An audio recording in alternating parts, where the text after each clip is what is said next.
You've reached the voicemail of Dave Merheje. Please leave a message after the tone. I can't understand why you didn't want to try to work through things. Like, you didn't seem all the way in, never at any point, but you...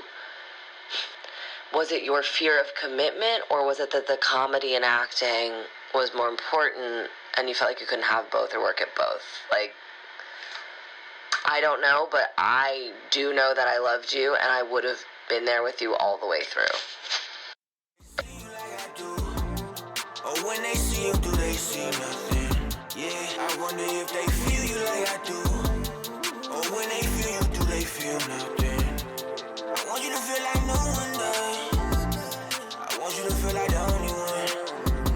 Yeah, baby, you got all my love. Yeah, I want you to know you're the only one. My boy, he's your boy, he's fantastic. You're gonna have a great time. Dave Merheje, everybody.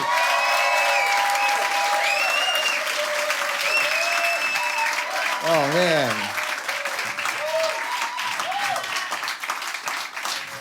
So dope that live shows are fucking back. They're back. I think they are. I don't know. I went to a rap concert a month ago in New York at Webster Hall. And I love rap music, but I feel I'm getting too old to listen to young rap. Like, not to listen, but to go. Do you know what I mean? I can listen from home. I'm like... At home, I'll be like, yeah. But then if I go to a building with I'm like, no, I don't know. I get anxiety. And I went to see Baby Keem, and I love Baby Keem. That's the first time I realized I'm old. Like, I know I'm like 41 now, but 40, I woke up with one knee hurting. I go, it's over.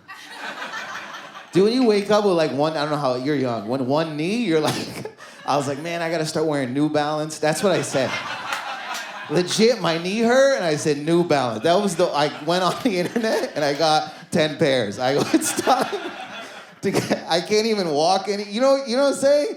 Like, you walk, and you're like, I gotta take breaks walking? That's sad. And one time I jumped on a bus. Do you know what I'm saying? And you also know you're old when the bus driver lets you stay up with them and talk the whole time. That's an old man shit.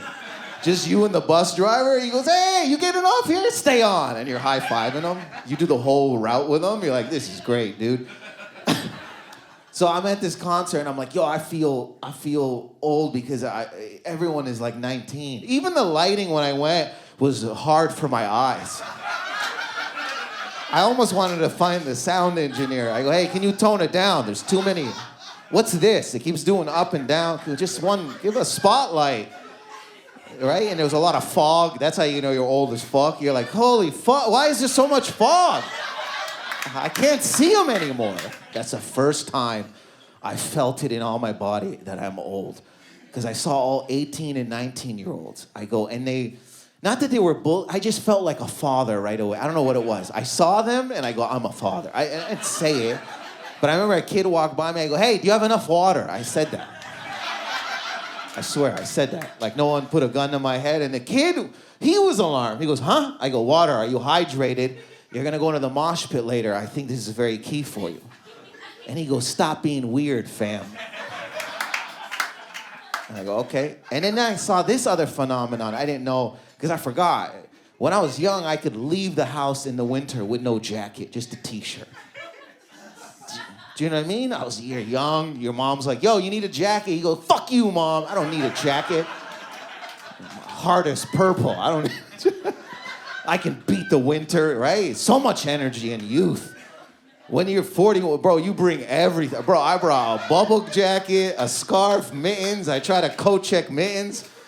Dude, and you care about your jacket. When you hand it over, you're like, hey, don't fucking wrinkle it. Put it where I could see it. Put it where I could see it. No, you're in the back. No. Move theirs and put my... Fuck it, let me come around. I'm coming around. I'm gonna come around and put the jacket. Don't touch this. I paid a lot of money for it. It's hard to find a winter coat. It's young kids looking at you like, what the fuck are you talking about? It's hard to find a winter coat. You use one every 7 years. If I fuck this one up, I gotta go back out to the stores. Just chill out. Let me take care of this, right? Then I saw something I didn't see at a concert. It was like, it had like those guardrails, and behind them, there's chairs. There's people sitting. I look over, I go, why? I go, why are they sitting? They're like, it's if you're injured or you had a surgery, you can sit. I go, whoa, fuck. I go, my back hurts. Let me get in. Right? And then when I turn, I see my friend Joey is in there. Joey's young, dude. Joey's like 25. I go, how the fuck did he get back there? I go, Joey, how'd you get back there? He goes, bro, I'm a +1. My boy had surgery. I'm his +1. I go, they give out +1s? He goes, I don't think they give them out. We can ask. So we go to the security guard, and these security guards are like, they hate their lives. I don't know. They're just miserable. There's no sunshine. I go, my boy goes, can he come in? She goes, no. She wasn't even looking at me. She goes, no, you already got a +1. That's it. You good. And there's like fucking 7 empty chairs. I go, shit. And Joey goes, yo, sit tight, bro. Just go hang out over there. I got you. So I'm waiting in the back. He comes over. And look, the concert hasn't started. When there's no DJ on. It's just music from the speaker. And I'm tired. That's... like nothing happened yet. It's 7:07 and I'm still trying to figure out how to sit down. So Joey comes over, he goes, yo man, you look sad as shit. That's what he says. I go, what? He goes, you look sad. We gotta fix this, dude. You're weirding everyone out. Let's go. He goes, we're gonna fix this. I'm gonna talk to her. I go, okay, if I come with you, I don't wanna be too close to you. I don't wanna hear the rejection she gives me if she does. So maybe 5 feet away. He goes, fine. So, right, and walks up. This is the first thing he says to her when he gets here. He goes, yo. He goes, yo, look how fucking lonely my boy is. But he didn't tell me his opening line, so I went like this. I go, what? And then but he doesn't stop because he looked at me. He goes, I'm gonna turn it up. I go, turn what up? He goes, yo, look at this guy, man. He don't have a family. He got no kids. He has no girlfriend, his sad life, dude, his back hurts, he's alone, he looks like a weirdo, he looks like a creep, and this dude is 45 years old. I'm 41, how did he up my age? I swear to you, the security lady goes, 45, come on in.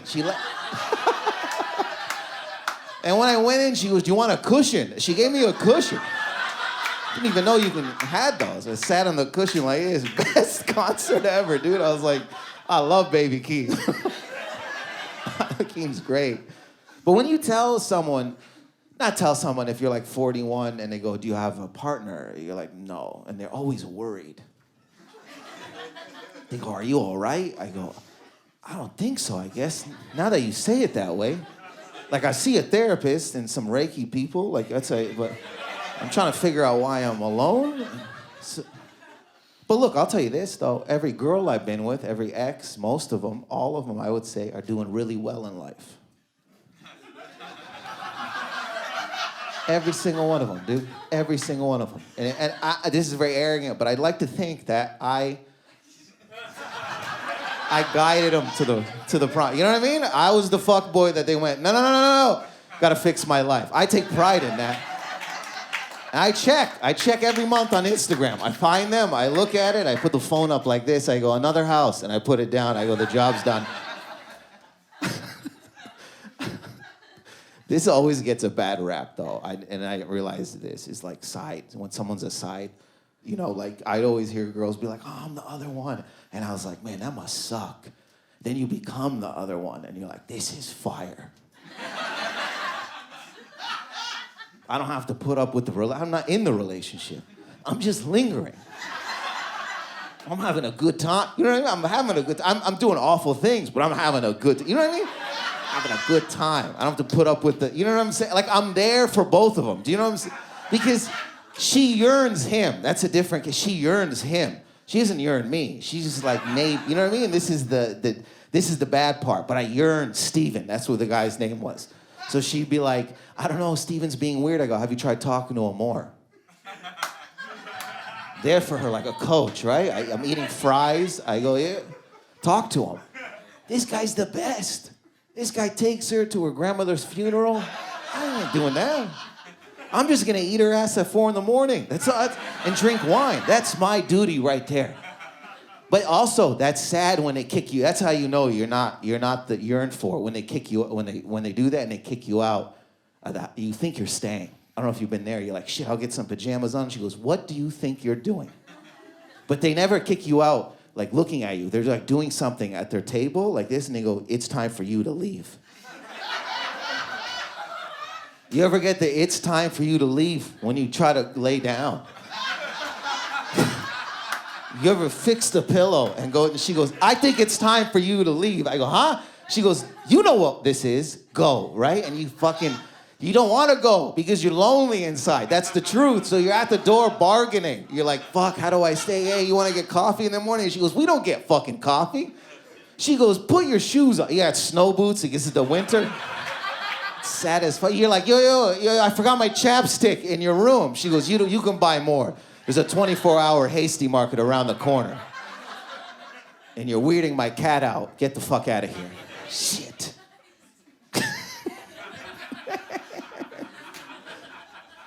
It's tough. And I asked my therapist, I go, "Why do you think I'm like this?" I don't think I asked her that way. I go, because I remember I got hurt, and then I just became like a coward, basically. Because I didn't want to get hurt anymore, so I started to be a coward. Because when you get hurt, when you get heart crushed, it sucks. I remember it happened, and I got robbed in the same day. Yeah, it was like bad. But I mean, it was funny because when you when you get your heart broken and you do that walk where your head is down, like you can't, you can't even look at the sky. You're just like, you see birds, you're like, "Man, fuck those birds. Why are they so happy? Where are they flying to that's important?" You're like kicking air, hoping it's a puddle. It hasn't rained at all. You're just kicking air. Everyone knows that guy's hurt. You're like, "Look at that guy, how sad he's walking. His heart is broken," right? And I knew I was getting robbed because the individual was walking across the street on an angle. I go, "That's not real. It's not real. Like, who walks like that?" And then they had their hand on their leg, so they were holding something. And part of me, and I saw I go, "Gun." That's what I was saying in my head. I go, "Gun, gun, gun." But part of me was like, "Man, I wish I can say this out loud." Because dude, I got it. You know what I mean? Because when he got close, I was like, "Gun, gun." And then it was a gun. I was like, I nailed it. I nailed it, but you can't say that in a robbery, right? You can't be like, "Hey, do I get a prize?" You can't. Like, "Fuck, I saw this in the dark. I should get something," right? This is how I knew it was his first time robbing and my first time getting robbed. Because a squirrel came out of nowhere and he flinched. I go, "This guy didn't even watch a YouTube video. This is embarrassing." Right? And he took the gun out, very scary, and he put it to my temple, right? And then every time I tell that story, always dudes are like, "Yo, I would have fucking grabbed the gun out of his hand and threw it in a lake." There's not even a lake in the story. You added that. How bro-y is that you add a lake in the story? "I'll show you how man I am, and I'll throw it in a fucking lake, and then nobody could find it." What? Right? And I know he can't, because this guy can't even do the push-pull door at the Dufferin Mall. I know you can't do it. I've seen you walk right into it. You're like, "Oh, they didn't put the sign up." No, they put the sign up. "Get out. We're going home. Get in the car. You're not allowed in the mall. We're just going to get a cannoli, and you're going to take a nap. Your head hurts. Your head hurts. You got to take a nap. You got to take a nap, Steven." So he had, and I can see the trigger finger. I can see it right here, and I was like, "Shit." I didn't say shit. I couldn't. I was like shook. He goes, "Give me everything in your pocket." But I couldn't. I thought I could talk, but I couldn't. All that came out was, "Eee!" And when that's this, you're like, "Okay, that's the sound." It's like, and again, we're face to face, so he doesn't say anything, but he just gives me a look, and I go, "Eee!" Eee! And I gave him $200, and I gave him lint. Because it was everything in my pocket. I took it literally, right? I go, and man, when you give anyone lint, it's very embarrassing.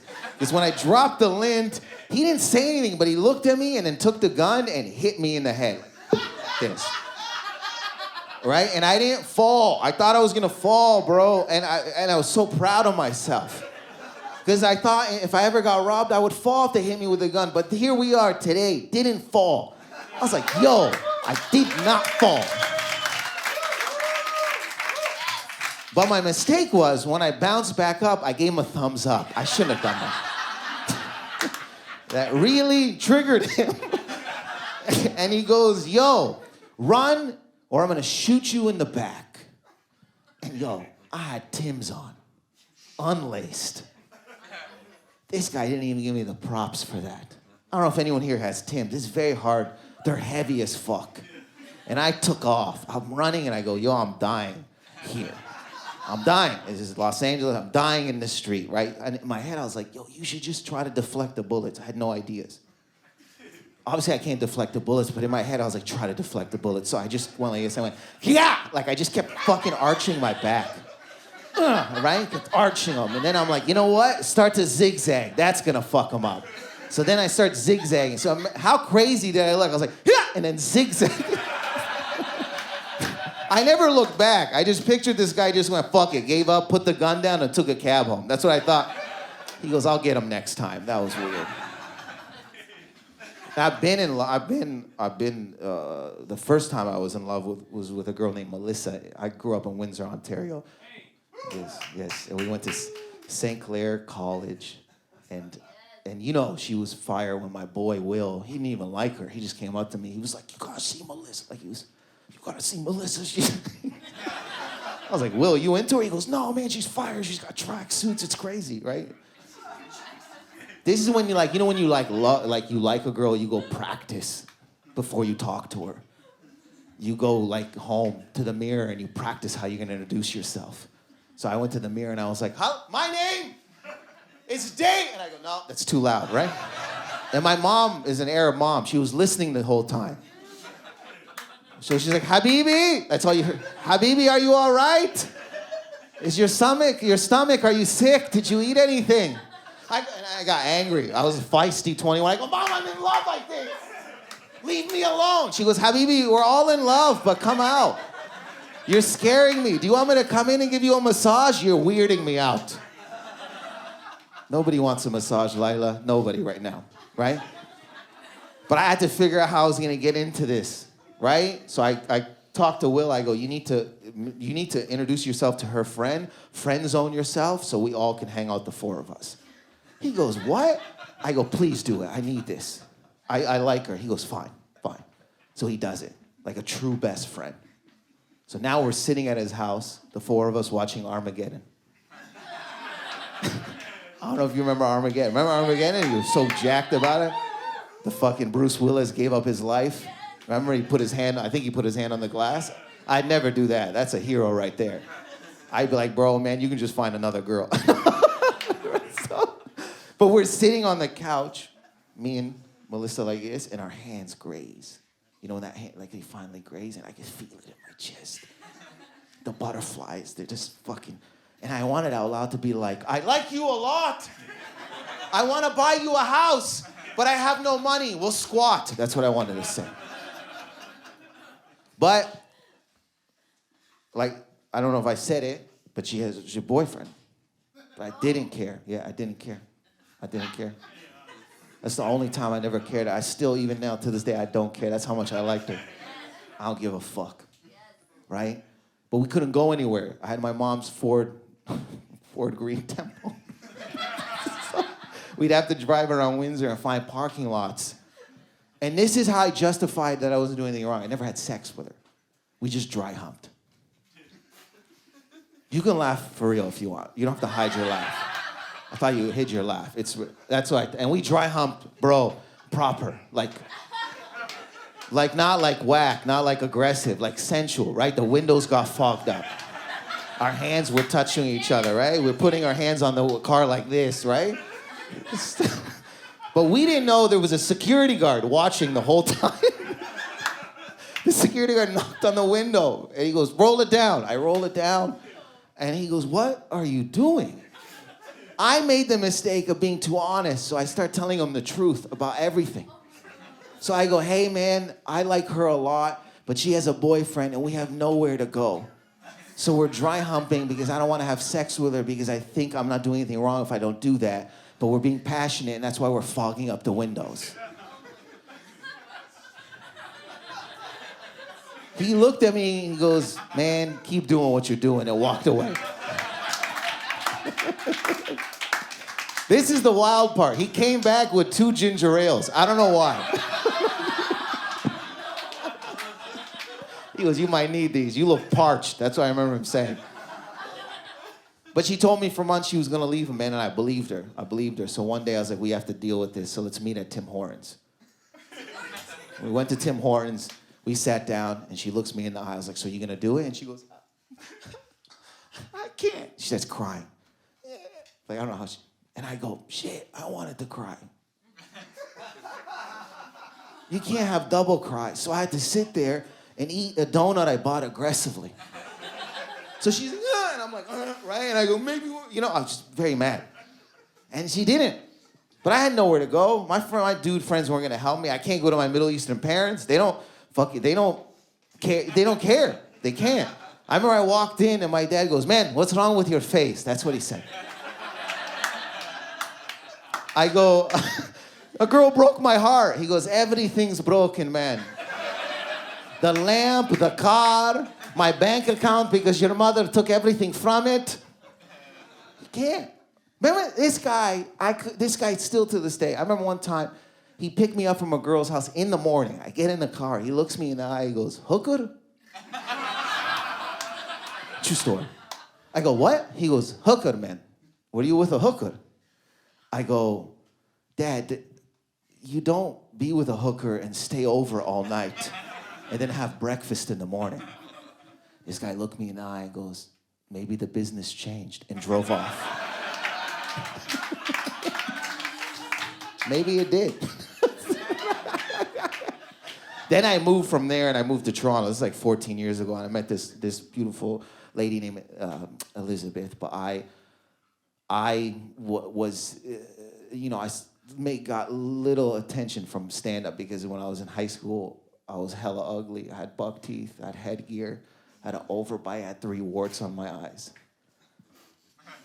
You can laugh, I looked weird. It's funny, when you tell that now to adults, they always go, but it's terrible. Yeah, who said that? Who said it was terrible? That's the fucking answer I want from everybody. Everybody gets like sensitive. No, I was terrible. Nobody in this room would have fucked me back then. Everyone, no one would. This guy for sure wouldn't have. This guy would have threw me in a locker, and that's what I needed to become a comedian, right?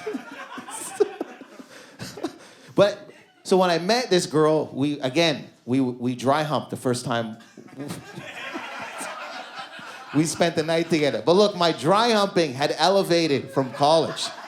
I was doing different positions. I dry humped 69. I don't know if you've ever done that. The zipper cut my nose. It was wild. And I would do it again.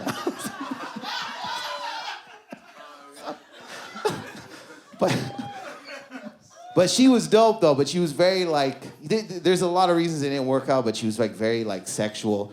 I wasn't. She liked to have sex outdoors, but I told her I can't, I'm indoors. I can't, there's too much distraction outside. I can't focus. Inside, maybe a radiator goes off. I can deal with that. So one time we're on a Greyhound and she goes, I want to give you a hand job. I go, no, why? She goes, why not? It'll be fun, it'll be something different. I go, there's too much distractions. Because hand job, you're just looking straight. So you can see everything. So she's doing a hand job, but you can pick, I can hear all the noise, I can see. So it's not fun because you go from, right, to be like, fucking third row. Third row, they look, their left eye looked. And I don't know why I'm gonna use the word ejaculating. When you ejaculate, it's not fun because you're too tense. So you're like, fuck, I think a kid saw. That's Dude, when we left the bus, I swear to you, the bus driver looked at me and he gave me a thumbs up. He goes, good job. He goes, I heard you ejaculate from up here, dude. It was fire. It was so fire, dude. Have fun in Oshawa. I think that's what he said. But one of the things, and I respect her, she's super dope, but she was like, she wanted to try things because sometimes you don't click with someone in certain things, and we didn't click in a sense. She was like, would you choke me? That's what she said. Because she called me timid originally. She goes, you're timid sexually. And that's hurtful. Yeah, because I was on my way to get milk from the kitchen when she said it. And it hurt. She's like, but you are. You wouldn't choke me? I go, yeah, I mean, we're not in the UFC. It's not in a cage. She goes, it's just, you do doggy style missionary. Why won't you choke me? She says, why won't you choke me if we're having sex? I go, because, look, you want to know the truth? She goes, yeah. I go, because I don't know how good I am at choking. I've never done it in my life. What if I'm too good the first time I do it? What if we're having sex and then she's like, choke me, and I go, ah, and I fucking kill you? What happens? The cops show up. They're like, what happened? I go, this bitch said I was timid. That's what happened. There's also milk in the kitchen if you guys want some.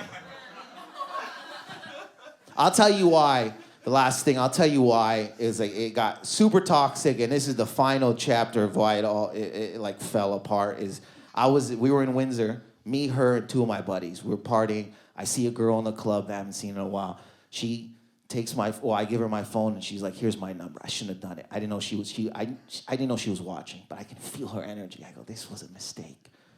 We go back to the hotel. Now all of us are sharing one hotel. So I'm in the bed with my girl, and my two buddies are in the other bed. Big mistake, right? Walking down the hallway to get to the room, I hear, I get a text. I pull the phone out. Shouldn't have done that. My girl sees it, that the girl text. She goes, what the fuck? Grabs the phone and chucks it down the hallway. Threw it. You know when your phone, this is when there was flip phone, so this thing fucking flew. But you can't get mad, but you're mad, right? Because you're already in shit, so you gotta be play it cool. You're like, why'd you do that? But inside you're like, you fucking psycho. I don't have $90 if you broke that, right? So you gotta walk there in defeat, pick your phone up, right? Your boys aren't helping. They're like, yo, there's something bad's happened. And I could feel it in there, because they stopped making eye contact with me. This is, right? So they go to bed, right? We go to bed, and lights are out. I just start feeling hands on my neck. I go, what the and my boys are like, yo, they're like, yo, something's happening. Should we help? They don't want to help because they're scared, right? So then she gets on top of me and she starts choking me, but not in a good way. She starts, and I can't breathe. I go, ah, I go, what are you doing? And she looked me in the eye. She goes, I want you to feel the pain you've caused me for 4 years. Yeah. When I look back now, that's a fire-ass line. That's some Denzel Washington fucking Oscar nomination performance there, and I respect it. But I can hear my boys go, I think she's choking him, right? And my boy goes, I ain't calling the police. If she did that to him, what's she gonna do to us? And then they start fake sleeping. That's what they did. These are two of my good friends, fake sleeping, right? I get her off, I run to the bathroom, I go in the bathroom, she's fidgeting with the door, I'm trying to block her, she gets in, she pushes the door, and I think I was crying. I go, no, please, I'm too young. I don't know what I'm saying, right? But she has venom in her eyes. She walks over, and I'm wearing shorts, right, to bed. She pulls my shorts down. I go, I don't know what this is, right? And then she starts sucking she starts blowing, bro, I don't know what move this was. She starts blowing, but I mean, this is the best blowjob I've ever gotten in my life. Now, in the past ever. It felt like she thought I was gonna go to the police and she was blowing her way out of a court case. That's what I thought. Thank you very much. My name is Dave Merheje. Thank you guys for coming. That's Dave Merheje.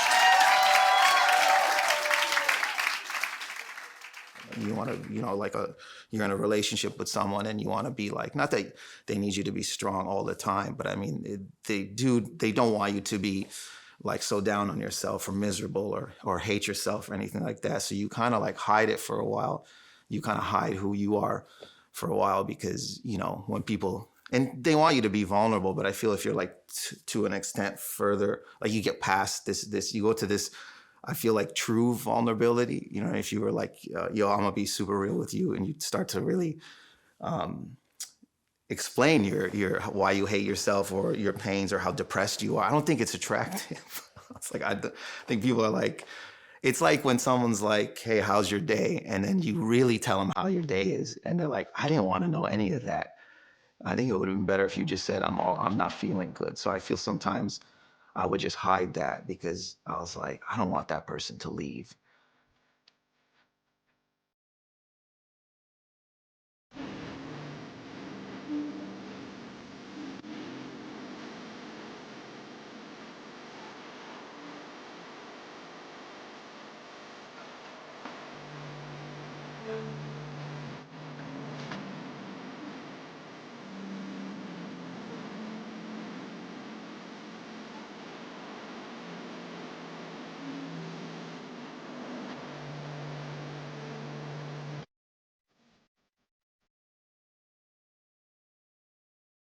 One, two, three. Macaw!